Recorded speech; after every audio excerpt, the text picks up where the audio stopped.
En la boda de mi primo mi padre se rió en voz alta: ni para la gasolina tienes. 12 meses después firmé un contrato por $4,3 millones americanos y ahora todos hacen fila para pedir su cajada. Me llamo Ryan, tengo 27 años, y necesito contar la noche en la que mi propia familia me hizo sentir más pequeño que nunca.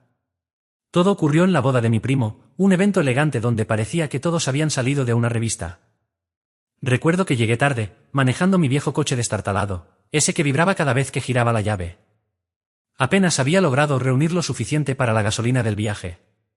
Incluso dudé en asistir, pero una parte de mí no quería darle a mi padre ni al resto otra excusa para decir que me creía superior o que me avergonzaba de ellos. La verdad es que nunca me avergoncé de mi familia, solo estaba cansado de ser la burla constante. Apenas entré al salón, sentí esas miradas que te atraviesan. Ese silencio sutil que se produce cuando la gente empieza a observarte. Mi traje era de hace años, un poco apretado en los hombros, pero estaba limpio. No buscaba impresionar a nadie, solo pasar desapercibido. Claro que con mi familia, eso era imposible. Yo no había seguido la ruta que ellos querían, no era médico como mi primo, ni abogado como mi tío. Ni siquiera era estable, como solía reprocharme mi padre. En lugar de eso, llevaba tiempo intentando abrirme camino en el mundo de la tecnología, contratos temporales, ideas que presentaba a inversionistas que no devolvían llamadas, noches enteras en apartamentos minúsculos trabajando hasta que los ojos me ardían. ¿Para ellos? Estaba desperdiciando mis 20s. Para mí, era apostar por mí mismo, aún perdiendo más veces de las que ganaba. Durante la cena, me senté frente a mi padre. Él estaba en su elemento, riendo fuerte, copa de vino en mano, disfrutando la atención como si el foco siempre debiera estar sobre él. Siempre había sido así, el hombre que convertía cualquier momento en espectáculo, usualmente a costa de los demás. Y esa noche, yo era su blanco. Lo sentí antes de que ocurriera, ese cosquilleo en el pecho, la anticipación incómoda de saber que me iba a poner en ridículo. Se recostó en su silla, miró alrededor, y finalmente, fijó los ojos en mí. Esa sonrisa suya, filosa como vidrio roto, se extendió en su cara. Con voz lo suficientemente fuerte como para callar el ruido de los cubiertos, soltó: ¿De verdad creen que algún día será rico? Si apenas pudo pagar la gasolina para llegar aquí. La risa estalló de inmediato.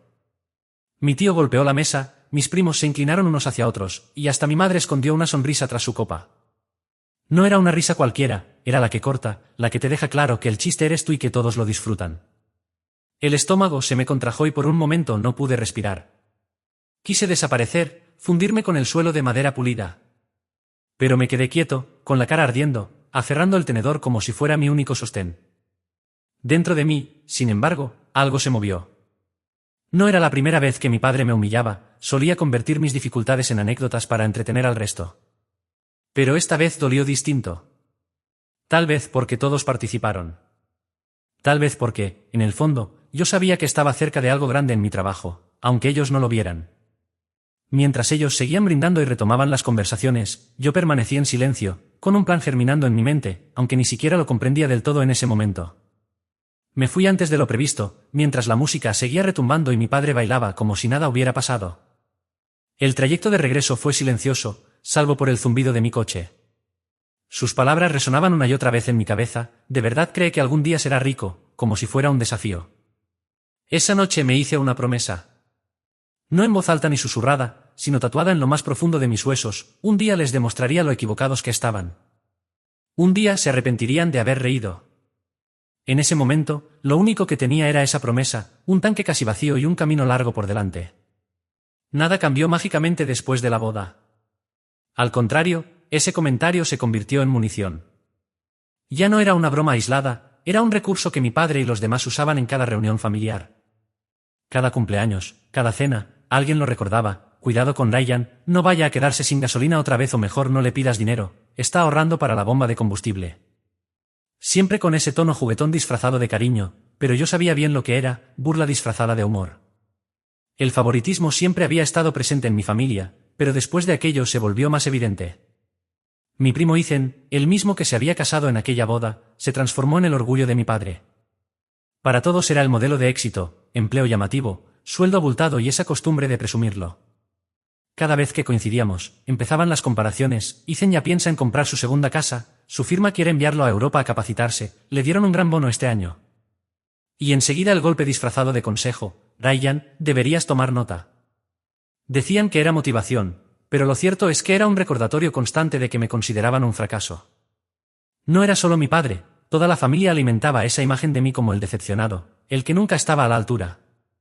Mi madre jugaba su papel también, aunque con esa mezcla de dulzura y reproche que solo una madre puede usar. Me llamaba, no para preguntar cómo estaba, sino para sugerirme que buscara algún trabajo real.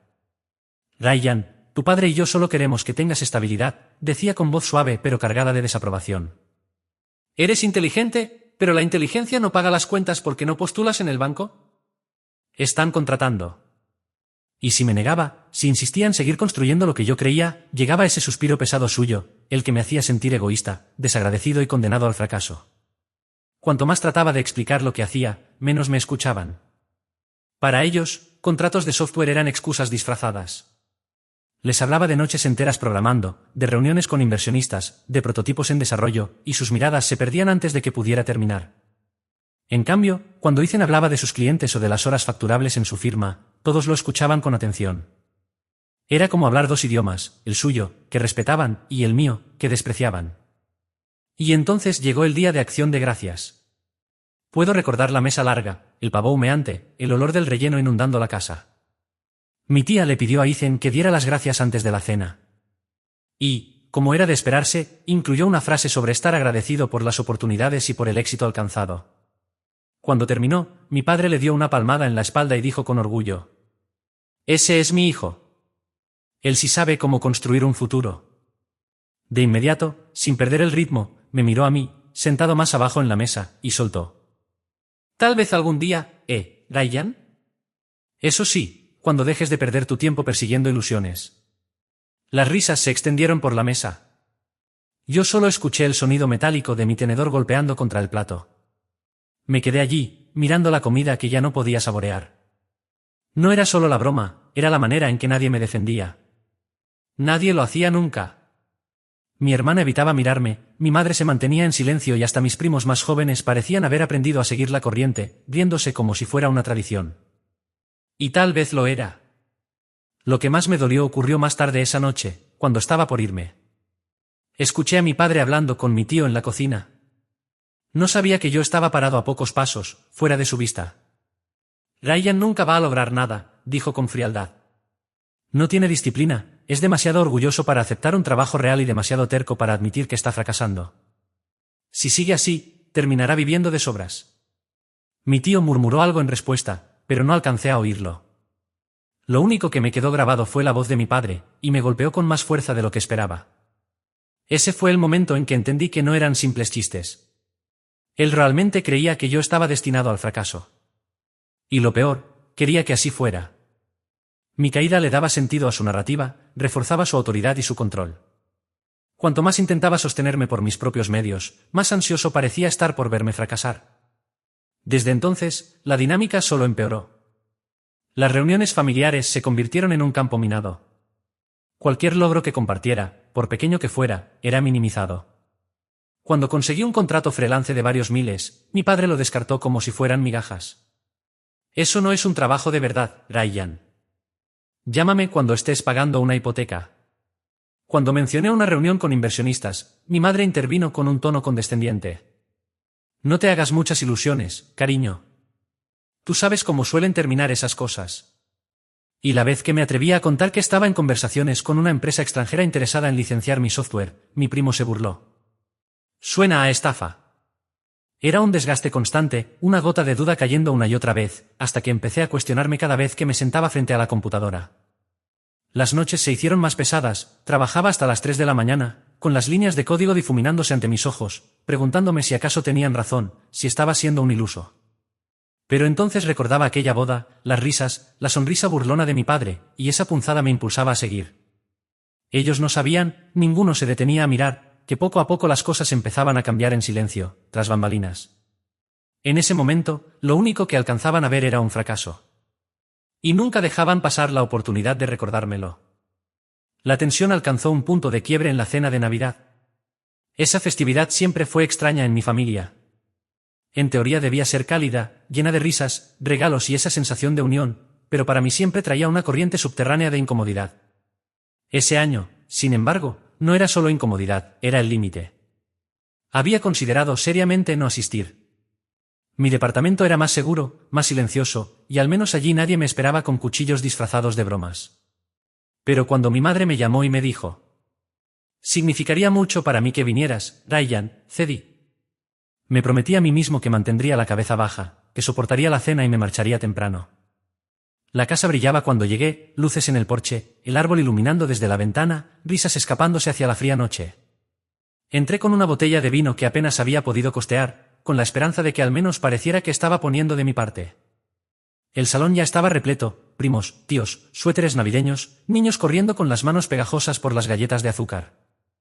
Mi padre me vio enseguida, con esa sonrisa torcida que conocía tan bien. «Miren quién llegó al fin». ¿El coche resistió el viaje? Varias risas recorrieron la sala. Yo forcé una sonrisa, lo dejé pasar y entregué el vino a mi madre. La cena comenzó tranquila. Permanecí callado, escuché más de lo que hablé y traté de no darles razones para volcar la atención sobre mí. Pero era inevitable. A mitad de la velada, la conversación giró hacia el dinero, como siempre pasaba.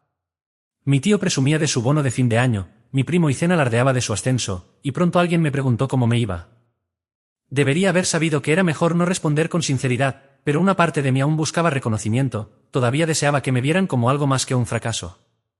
Así que conté que estaba negociando un contrato. No estaba firmado aún, pero era importante, de esos que cambian la vida si se concretan. Expliqué con cautela que la empresa quería comprar los derechos de una de mis herramientas de software, que las conversaciones eran serias y que, por primera vez, sentía que era real. Hubo un instante de silencio. Y entonces mi padre soltó una carcajada tan fuerte que atravesó toda la mesa. ¿Oyeron eso? Ryan tiene otro de sus tratos millonarios en camino. Sacudió la cabeza, riéndose como si fuera el chiste del año. Hijo, esa historia ya la hemos escuchado antes. No cuentes pollos antes de que nazcan los huevos. Y la mesa, como siempre, se unió a sus risas. Mi primo se inclinó hacia otro, en voz lo suficientemente alta para que yo lo escuchara. Murmuró: «Lo creeré cuando aparezca con un auto nuevo».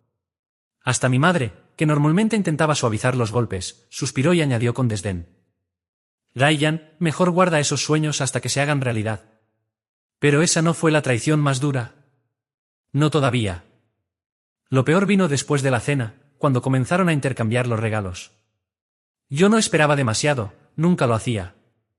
De todos modos, había llevado un par de obsequios sencillos para los niños, con la esperanza de al menos provocarles una sonrisa.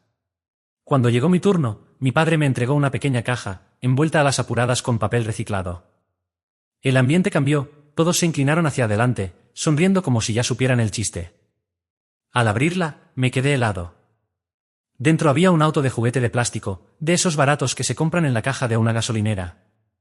Pegado en el techo, un billete arrugado de $5. «Para la gasolina», anunció mi padre con sorna. La sala estalló en carcajadas. Risas fuertes, golpes en la mesa, lágrimas de burla en los ojos de mis primos que incluso aplaudieron. No era una broma inocente, era una humillación planeada y pública. Sentí como el pecho se me apretaba y la garganta me ardía mientras sostenía ese ridículo coche en mis manos. Vi cómo mi madre trataba de disimular una sonrisa, y cómo mi hermana simplemente negaba con la cabeza sin decir nada. Nadie me defendió. Ni una sola persona se levantó por mí. No recuerdo el momento exacto en que me puse de pie, pero de pronto estaba allí, con el juguete aún en la mano. Mi voz temblaba, no de vergüenza, sino de rabia.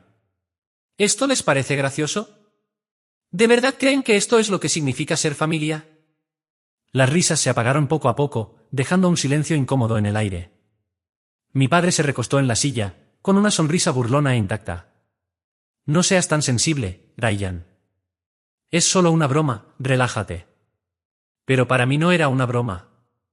Ese auto con el billete pegado era la prueba de lo que realmente representaba para ellos, no era su hijo, ni su primo, ni su hermano.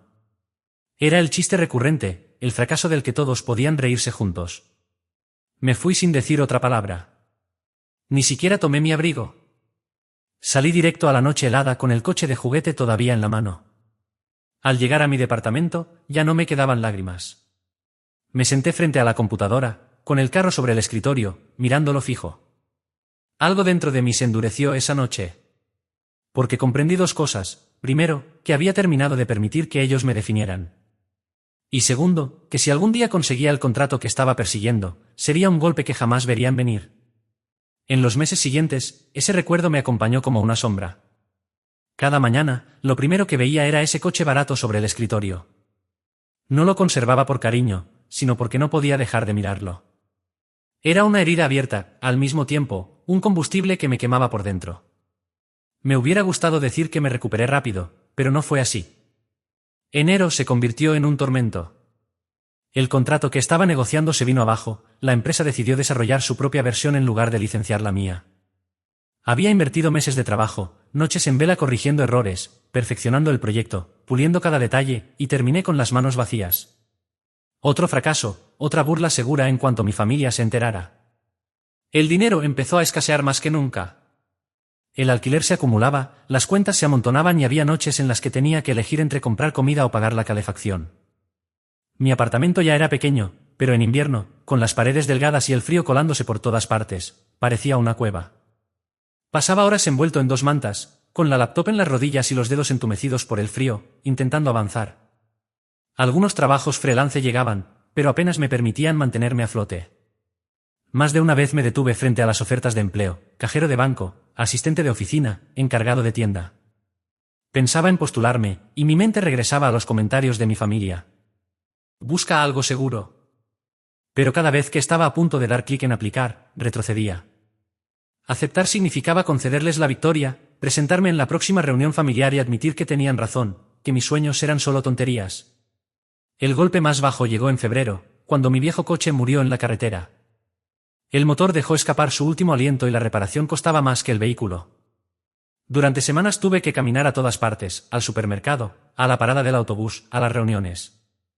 Con la capucha puesta, avanzaba entre la nube mientras los autos cómodos pasaban a toda velocidad. Y siempre escuchaba el eco de la voz de mi padre: ni siquiera puede pagar la gasolina para llegar aquí. La ironía cruel era insoportable. Me aislé. Dejé de responder llamadas familiares. Mi madre dejaba mensajes en el buzón de voz diciendo: Ryan, tu padre no lo hizo con mala intención, eres demasiado sensible.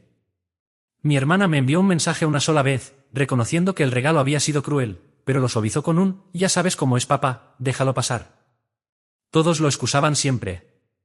Y yo estaba harto de cargar con el peso de tener que perdonar. En ese silencio, sin embargo, algo empezó a cambiar. Pequeño al inicio, casi invisible. Sin coche, sin distracciones, sin familia encima, lo único que me quedaba era el trabajo. Me hundí en él con toda mi fuerza.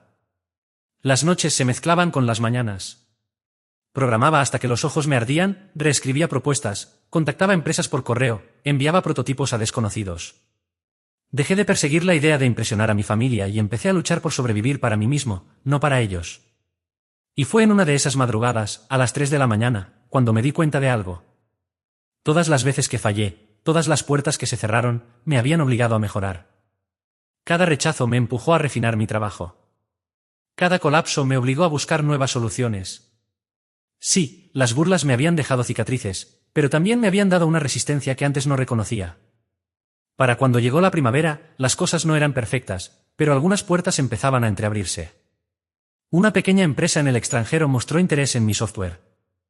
No estaban listos para firmar nada, pero querían seguir en contacto. Una startup en Estados Unidos pidió una demostración. Aún no era nada sólido, pero después de tanto tiempo, al fin había movimiento. Y allí, en la quietud de mi departamento, con aquel auto de juguete aún sobre el escritorio, empecé a planear. No solo para conseguir contratos o acuerdos, sino para algo mucho más grande. Una vida en la que ya no necesitara su aprobación. Un futuro donde sus burlas dejaran de tener peso. No sabía cómo ni cuándo lograría armar ese camino, pero estaba convencido de algo: la próxima vez que me vieran, ya no sería el motivo de sus risas. Lo que en aquel momento no podía imaginar era lo rápido que todo daría un giro, y cómo aquello que tanto despreciaban en mí terminaría siendo la razón por la que volverían buscando mi atención. Cuando la primavera cedió su lugar al verano, mi rutina se había vuelto extraña, dividida entre la supervivencia y la obsesión. Mis días eran sencillos, casi reducidos a lo mínimo. Programar, preparar propuestas, dormir, repetir. Seguía sin dinero, cargando bolsas del supermercado hasta que las manos me dolían, pero por primera vez en años, sentía que algo se movía bajo mis pies, como si se abriera una rendija de luz bajo una puerta cerrada. La empresa extranjera que al inicio había mostrado cierto interés me pidió que mejorara la demostración de mi software. Me entregué por completo a esa tarea, reconstruí funciones, afiné el rendimiento, eliminé lo innecesario. Envié la versión corregida y la espera se hizo eterna. Pasaron días, después semanas, sin noticias. Trataba de no ilusionarme demasiado, pero cuando el correo finalmente llegó, mis manos temblaban mientras lo abría. Querían una segunda reunión, esta vez con todo su equipo de desarrollo. Casi al mismo tiempo, una startup en Estados Unidos me pidió volar hasta sus oficinas para presentar el proyecto. La ironía era brutal. No tenía ni coche funcionando, y de repente debía costearme un vuelo. Maxé mi tarjeta de crédito, me repetí que era ahora o nunca, y subí al avión con solo un bolso de mano y mi portátil desgastado, que parecía ridículo al lado de las máquinas relucientes de su oficina. Pero cuando me paré frente a aquel equipo y empecé a mostrar lo que había construido, algo cambió. No fingían sonrisas educadas, se inclinaban hacia adelante, preguntaban, tomaban notas. Por primera vez, yo era el que tenía las respuestas. Ese verano fue un torbellino de llamadas, reuniones y prototipos. Vivía al límite, apenas comía, sobreviviendo con fideos instantáneos, pero las puertas que siempre estuvieron cerradas empezaban a abrirse. Con cada pequeño logro me sentía más firme, más erguido. La burla de mi familia se fue apagando.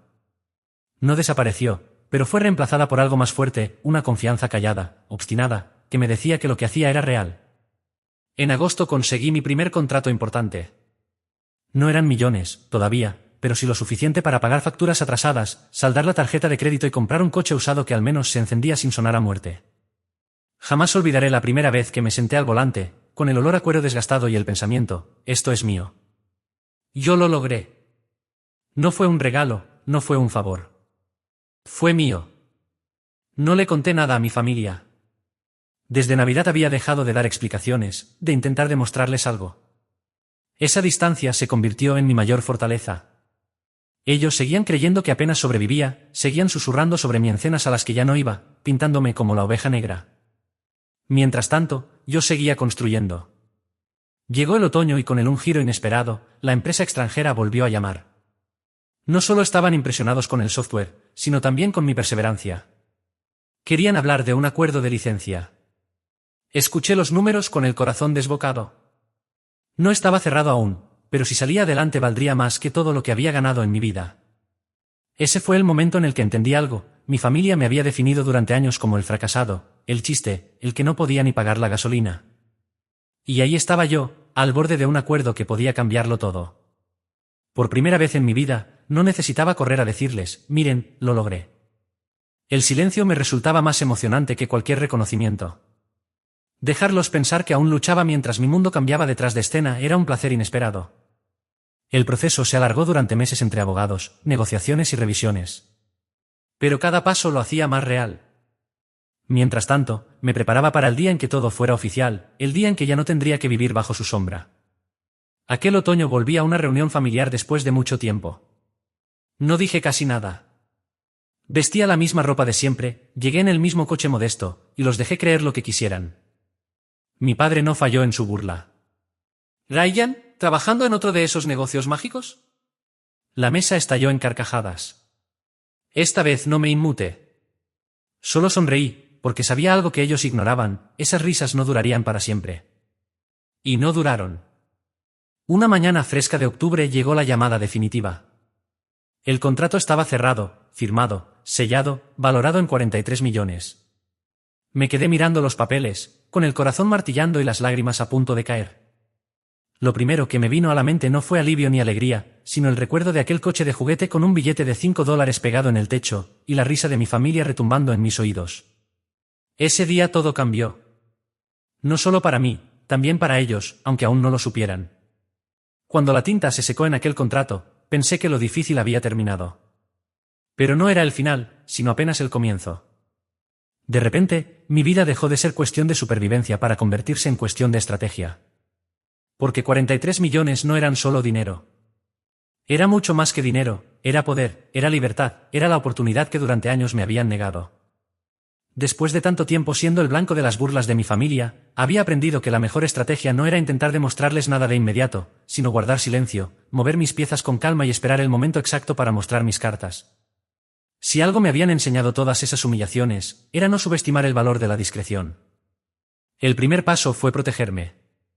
Contraté a un abogado, pero no a cualquiera. Busqué a uno que tuviera experiencia en contratos y en blindar patrimonios. Junto a él, estructuramos una LLC y canalizamos todo el dinero proveniente de licencias hacia allí. Después, establecimos un fideicomiso, una barrera más entre mi vida personal y los ojos curiosos de cualquiera que pudiera intentar averiguar qué estaba logrando. No quería ni $1 en mi cuenta personal, ni mi familia ni nadie debía tener la más mínima pista. Cada movimiento estaba calculado, frío y meticuloso. No se trataba solo de ganar dinero, sino de construir un muro sólido que me protegiera del mismo entorno que me había despreciado. Contraté también a un contador, un asesor financiero y, con el tiempo, incluso un administrador de negocios. Ellos me mostraron un mundo que desconocía, estrategias para invertir con inteligencia, formas legales de reducir impuestos, maneras de hacer que el dinero trabajara para mí en lugar de vivir eternamente persiguiéndolo. En esas reuniones, me sentía como otra persona. Era como si de repente hubiese dejado de arrastrarme para sobrevivir y hubiese aprendido a caminar con paso firme. Por primera vez no estaba pensando en cómo llegar a fin de mes o en cómo evitar un corte de luz. Tenía opciones, tenía margen de maniobra, tenía control. Pero, a pesar de eso, no cambié mi estilo de vida de inmediato. Seguí viviendo en el mismo apartamento modesto, seguí conduciendo el mismo coche usado que había comprado tras mi primer contrato. Desde fuera, cualquiera habría pensado que seguía siendo el mismo. Por dentro, sin embargo, todo era distinto. Lo notaba en cómo me desenvolvía en reuniones, en el tono de mi voz, incluso en la forma en que me miraba al espejo. Esa seguridad que siempre había fingido ahora era real. Con el tiempo, empezaron a aparecer las primeras fisuras en la imagen que mi familia había construido de mí. Al principio fueron detalles pequeños, casi insignificantes. Una noche, mi hermana me llamó. Su tono era curioso, diferente, casi como si buscara confirmar un rumor. ¿Y qué has estado haciendo últimamente?, me preguntó, fingiendo interés casual, aunque en su voz había algo más, ansiedad disfrazada.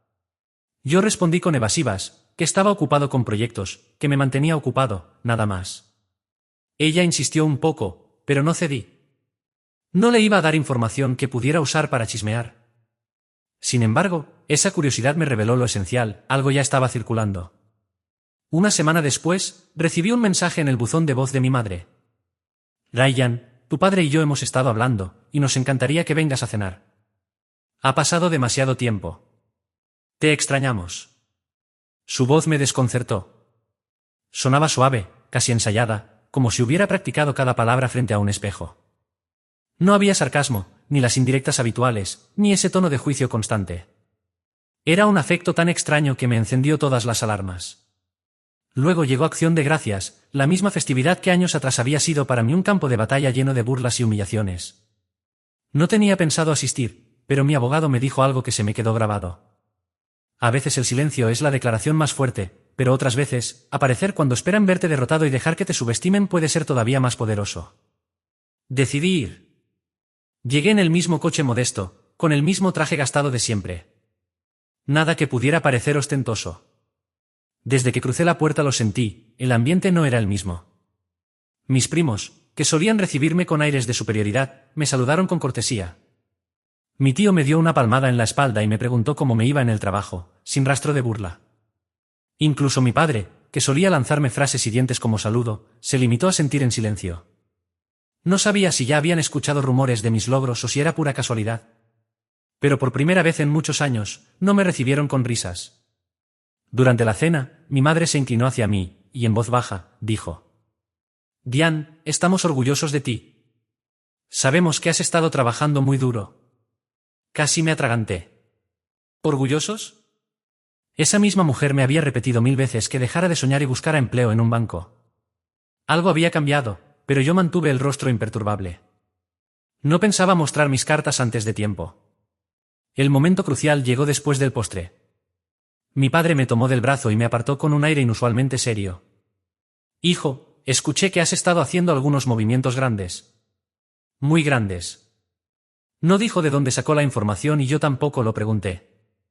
Me limité a encogerme de hombros. He estado ocupado. Vi cómo entornaba los ojos. Esa mirada calculadora la conocía de sobra.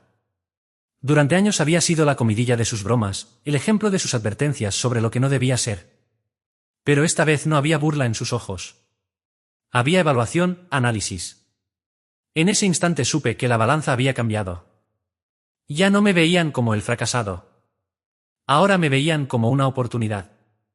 Lo que no sabían era que yo ya había tomado mi decisión, no les daría ni una parte de lo que había construido. Porque no solo había levantado una empresa o cerrado un contrato, sino que había erigido muros, legales, financieros y emocionales. Ya no era el chico sentado en la mesa con la cara ardiendo de vergüenza mientras se reían de mí. Ahora era el hombre que sostenía las cartas, esperando el momento exacto para jugarlas. Y ese momento llegaría más pronto de lo que ellos imaginaban. La venganza no siempre necesita fuegos artificiales. A veces es silenciosa, paciente, como una semilla que germina poco a poco hasta que, cuando crece, estrangula a quien nunca lo vio venir. Así se sintieron los meses posteriores a Acción de Gracias. Seguí manteniendo un perfil bajo. El mismo apartamento, el mismo coche, la misma ropa. Para cualquiera, yo seguía siendo Ryan, el que apenas lograba sobrevivir. Pero tras bambalinas, mi mundo se expandía. La empresa crecía con nuevos contratos, el acuerdo de licencias se había transformado en algo mucho más grande y mis reinversiones rendían frutos. Por primera vez en mi vida, había personas que dependían de mí, empleados que miraban hacia mí en busca de dirección. Era surrealista pensar que el mismo Ryan que solía caminar bajo la nieve solo para comprar víveres, ahora firmaba cheques para pagar salarios. Y, como lo había anticipado, la familia empezó a tocar la puerta. El primero fue mi primo Ethan, el favorito de siempre, el ejemplo dorado. Me envió un mensaje entusiasta. «Hey, deberíamos tomar un café un día de estos. Hace tiempo que no hablamos». Sabía que no era café lo que realmente buscaba, pero acepté. Nos encontramos en una cafetería, y tras unos minutos de charla superficial, soltó lo que en realidad lo había llevado allí. Estaba buscando oportunidades de inversión en negocios prometedores y pensaba que quizá yo tenía algo que ofrecerle. Bebí mi café con calma, ocultando una sonrisa. «Interesante, Ethan. Pero no estoy buscando inversores en este momento». Su expresión se tensó levemente antes de recomponerse con una sonrisa forzada. «Claro, lo entiendo. Pero si en algún momento cambia tu situación, avísame». No tardó mucho en que después sonara el teléfono otra vez. Esta vez, era mi hermana. Sonaba nerviosa, como si estuviera repitiendo un guión aprendido de memoria. Me habló de lo orgullosa que estaba de mí, de cómo siempre supo que si me mantenía firme, lograría mis metas. Pero después dejó caer lo verdadero, su esposo había perdido el trabajo y las cosas en casa estaban difíciles. «Si hubiera alguna manera de que nos ayudaras, aunque fuera con un pequeño préstamo, te lo devolveríamos muy rápido», me dijo casi suplicando. Yo mantuve la calma, mi voz sonó cálida, incluso amable. «Ojalá pudiera hacerlo, pero ahora mismo todo lo que tengo está invertido en el negocio. No tengo liquidez disponible, tú sabes cómo es esto». Ella sintió como si entendiera, aunque era evidente que no lo hacía. Al colgar, me quedé en silencio por un largo rato, saboreando la ironía de la situación. La pieza final de este rompecabezas llegó con mis padres. Mi madre me invitó nuevamente a cenar, y esta vez casi desbordaba entusiasmo por teléfono, diciéndome cuánto me extrañaba y cómo la familia no era la misma sin mí. Contra mi mejor juicio, acepté ir. La velada al principio parecía distinta, no hubo burlas, ni comentarios sarcásticos. Mi padre incluso me sirvió una copa, me dio una palmada en el hombro y me preguntó por mi trabajo con un tono que rozaba lo respetuoso. Sin embargo, yo lo sentía venir, como cuando se aproxima una tormenta en el horizonte. Después de la cena, ya con la mesa recogida y todos sentados en la sala, mi padre se inclinó hacia mí con voz grave. «Ryan, tu madre y yo hemos estado hablando. Sabemos que has tenido cierto éxito. Eso está muy bien, de verdad, pero recuerda que la familia siempre ha estado unida. Hemos estado para ti, y ahora es tu turno de dar un paso adelante». Tuve que contener la risa ante semejante descaro. ¿Siempre han estado ahí? ¿Dónde estaban cuando caminaba kilómetros bajo la nieve para asistir a reuniones? ¿Dónde estaban cuando cenaba fideos instantáneos en un apartamento helado? ¿Dónde estaban cuando me regalaron un coche de juguete con un billete de $5 pegado encima y lo llamaron presente? Pero no me reí. Solo giré la copa en mi mano y pregunté con calma. ¿Qué es exactamente lo que quieren de mí? Mi madre intervino rápido. Pues, la casa necesita reparaciones, y como tu padre piensa en jubilarse, las cosas están un poco apretadas. No es nada exagerado, solo pensamos que podrías ayudarnos, ya que ahora te va tan bien. Ahí estaba. El momento que había esperado, la súplica. Dejé que el silencio se extendiera lo suficiente para incomodarlos. Después sonreí, sereno, casi compasivo. Entiendo su situación.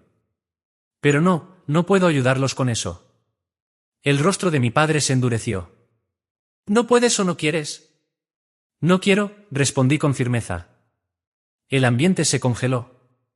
La cara de mi madre se desencajó, sorprendida. La mueca orgullosa de mi padre titubeó por primera vez en mi vida. Intentó recomponerse con una risa forzada. No digas tonterías. Tienes más dinero del que sabes gastar. Deja de jugar.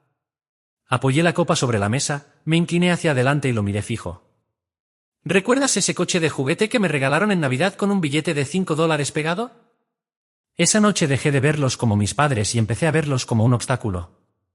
Me quisieron ver caer, se burlaron, me ridiculizaron y ahora vienen a pedirme ayuda. No. Ustedes hicieron su elección, ahora yo hago la mía. El silencio fue absoluto. No hubo risas, ni excusas. Y en ese vacío encontré algo que no sentía hacía años, poder. No el que da el dinero, sino el que surge de finalmente dar la vuelta a la historia. Mis padres no se daban cuenta todavía, pero ese era solo el inicio. No iba a limitarme a decir no, iba a asegurarme de que comprendieran cada consecuencia de haberse burlado del hombre que se construyó desde cero. Mi madre lo intentó de nuevo, con la voz temblorosa. Ryan, no lo dices en serio. Somos familia. Solo bromeábamos todos esos años, tú conoces el humor de tu padre. Nosotros te queremos. La miré de frente. El amor no es humillar a tu hijo frente a toda la familia. El amor no es convertirlo en el chiste constante de cada reunión. El amor no es callar mientras lo destruyen una y otra vez. Ella bajó la vista, pálida, con las manos retorciendo el borde de su suéter. Mi padre habló por fin, cortante. Eres rencoroso. Sigues aferrado al pasado. Nosotros te dimos todo, comida, techo, educación. Y ahora, porque tienes dinero, crees que eres mejor que nosotros. Mi respuesta fue calmada, pero más filosa que cualquier insulto. ¿Mejor que ustedes? No. Pero si terminé con ustedes. Y no se equivoquen, no me dieron todo. Me dieron obstáculos. Me dieron dudas. Me dieron un fuego tan intenso que me forjó en el hombre que tienen enfrente. Cada risa, cada desprecio, cada palabra que me hacía sentir menos, todo eso me levantó. Así que si soy mejor en algo, es gracias a lo que intentaron destruir. Se disponía a replicar, pero me puse de pie antes de que pudiera hacerlo. La verdad es esta, ustedes me enseñaron que no podía contar con la familia. Y ahora, cuando más me necesitan, tampoco pueden contar conmigo. Salí de esa casa ligero, libre, como no me sentía en años. La carga de buscar su aprobación había desaparecido. Estaba liberado. La noticia se difundió rápido. Mi hermana dejó de llamarme al ver que la ayuda no llegaría. Mi primo Ethan intentó una última vez hablarme de un supuesto negocio, pero al ignorarlo, desistió. Las cenas familiares siguieron sin mí, aunque con una diferencia irreversible, ya no era el motivo de burla, sino el fantasma que recordaba lo que habían perdido. Mis padres insistieron un par de veces más. Mi madre dejó largos mensajes de voz hablando de perdón y unión. Mi padre, como era predecible, dejó uno lleno de furia, llamándome ingrato, egoísta, una vergüenza. Yo nunca respondí. No hacía falta. El silencio que antes era carcajada ahora jugaba en mi favor. Meses después, en una cena con mi equipo de trabajo, las personas que realmente habían estado a mi lado desde el inicio, mientras reíamos y compartíamos historias de proyectos, metí la mano en el bolsillo y sentí algo pequeño. Era ese viejo coche de juguete. Lo miré unos segundos y lo dejé sobre la mesa. Uno de mis compañeros me preguntó qué significaba. Es un recordatorio, dije con una media sonrisa. La prueba de que a veces las peores humillaciones pueden convertirse en el mayor impulso. No dije más. Lo guardé en silencio, y la conversación continuó como si nada. Pero dentro de mí, ese momento fue definitivo, ya no lo veía como una herida abierta, sino como una insignia de lo que había logrado superar. Esa noche, mientras conducía de regreso en mi propio coche, entendí que no necesitaba más pruebas ni venganzas teatrales. La verdadera victoria estaba en seguir avanzando, en construir una vida sólida, rodeado de gente que valoraba quién era y no de quienes intentaron destruirme. Por primera vez en años, me sentí ligero. No era rencor, no era ira. Era claridad. Comprendí que ellos se habían quedado atrapados en sus burlas, y yo había seguido adelante. El triunfo no estaba en hacerlos sufrir, sino en demostrarles, con mi ausencia, que jamás volverían a tener poder sobre mí. Ya no cargaba con cadenas invisibles. Ya no vivía pendiente de su aprobación. El silencio que antes me pesaba, ahora era mi refugio. Y en ese silencio, me encontré a mí mismo.